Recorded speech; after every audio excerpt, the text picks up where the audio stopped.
Welcome back, everyone, and I want to talk this time around a little bit more, Peter, about Essex House. You've mentioned it in one of the chats that we've had, but I think there's a little bit more to explore there.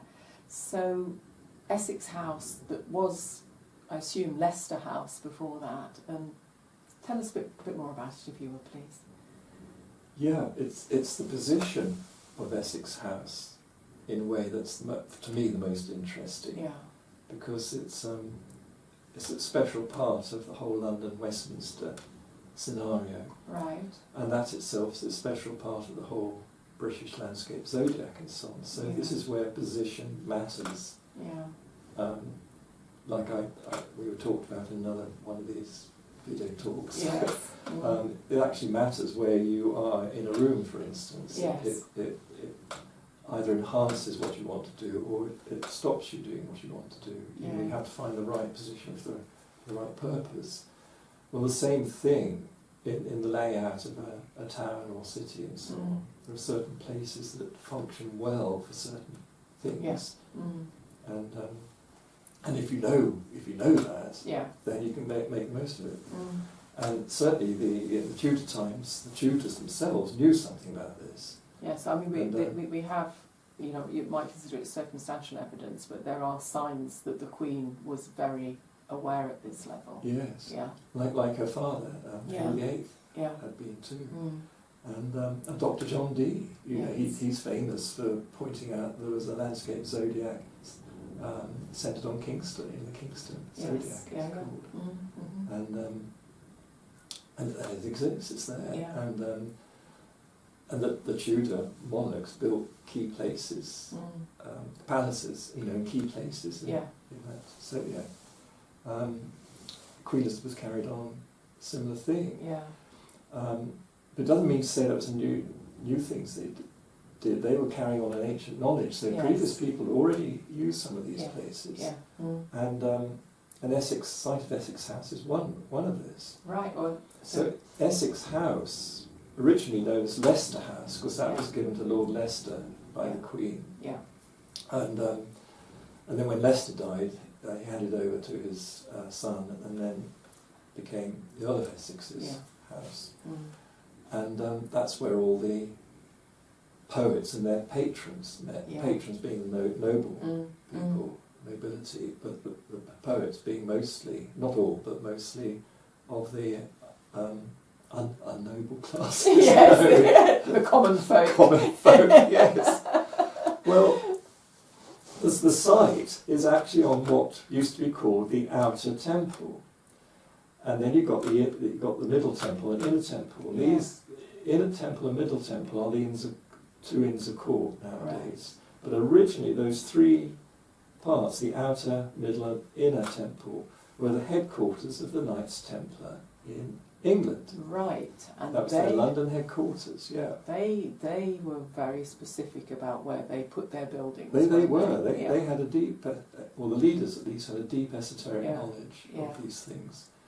And first of all, their original site was near where Gray's Inn now is, but then it was deliberately moved down to be on the Thames at that point.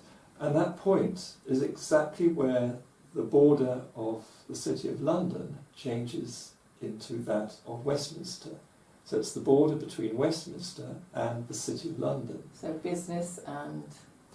Yes, but also sovereignty and commoners. Yes. And so there were certain laws applied in the City of London that the Queen couldn't interfere with, whereas you go to Westminster, you're in the Queen or King's domain. Yeah. So what happened is all the nobility would go along the Strand, which is on the Westminster side of that border, and all the others belonging to the city weren't nobility, would be in the City of London. Yeah, so that's the pleb end. Yeah. So Essex House was a wonderful meeting place for the nobility, who were the patrons, and the poets and so on, who were the ordinary folk, as it were. They could meet there very safely on this border. So why did the Knights Templar place it just there? Why was it important to have their outer temple on this border? Well, they were acting as guardians. That was their role. Their main role was to be guardians, first of all, of pilgrimage routes. Yeah. Also guardians of Christianity. Yeah. And then the inner circle, guardians of the inner mysteries. Yes. That Jesus had taught to his own disciples privately. You know, what's in the Bible is what's made public, but he always took his disciples aside to teach them deeper things. Yeah. So that's the secret knowledge, you can call it secret. Yeah. Sacred. Secret means sacred, really.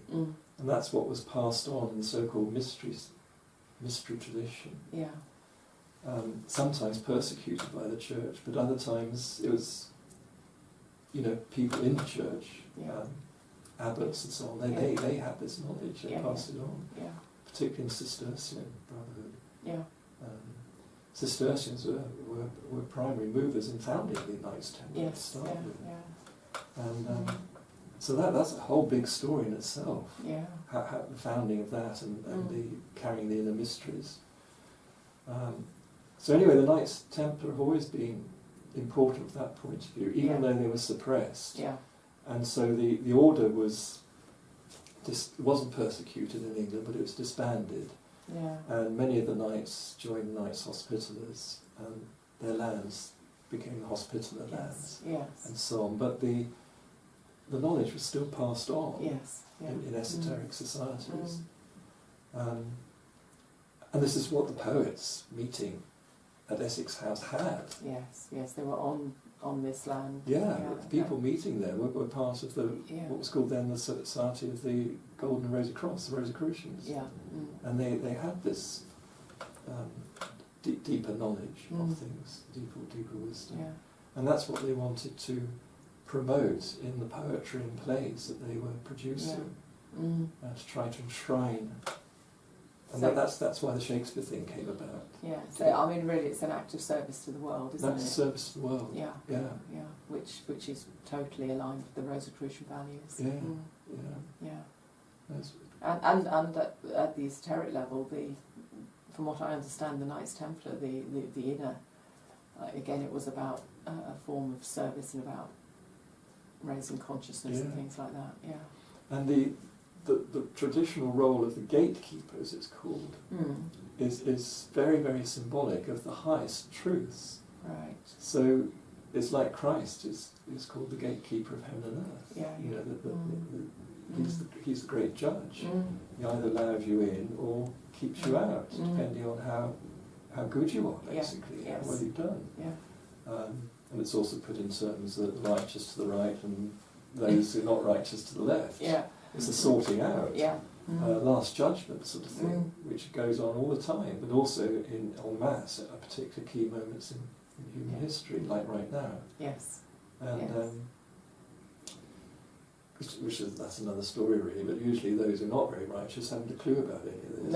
No, it doesn't come on their radar, does it? It's such a shame. If it was really taught in a better way, a lot of people make better endeavours, I think. And wake up to it. Anyway, the Knights Templars deliberately put themselves there to be the gatekeeper for the Queen or King coming into London. She'd have to stop at what was called the Temple Bar. Temple Bar stretched across the road outside the Middle Temple gateway. She would have to stop if she was coming in ceremonially and so on. She'd have to stop there. And the Lord Mayor of London would meet her there. She would ask permission to come in, and he would then lead her in. So that's built into our constitution. That has to be done. It's still done today on our ceremonial occasions. And so it's just recognition that the people have a joint say with sovereignty in the ruling of the land. And in a way, in a kind of way, it's carried on with the House of Commons, House of Lords idea. You know, sort of like that. So, you know, you could sort of say, oh, well, it's just coincidence that Essex House happened to be on that plot of land, but actually... No, it's not coincidence at all. No, the Queen and Leicester, Earl of Leicester, obviously knew. Because she gave the Earl of Leicester this or gave him permission to have it. And as you've already told us in one of the previous chats, the first thing she did was to appoint him her bodyguard. Yeah. So again, you have him at this guardian point as well, actually living at this guardian point. Yes, whole thing. And it even links, with the 18th century statue of Shakespeare put up in Westminster Abbey. Oh, right. Because there he's shown in a gateway. Yes. He is the gatekeeper of that gateway, and he has his legs crossed in a certain way that is associated with those Knights Templars who would be on a crusade and so on. Oh, right. And, he is like a Knight Templar guarding the gateway, so it has a link with that. And there are also other links too, but too much to explain. But yes, again, we come back to, if you have eyes to see, there are hints all over the place. There are keys for you to unlock these stories. Yeah. Fascinating. It is fascinating. Oh, thank you so much for sharing that with us, Peter. Thank you.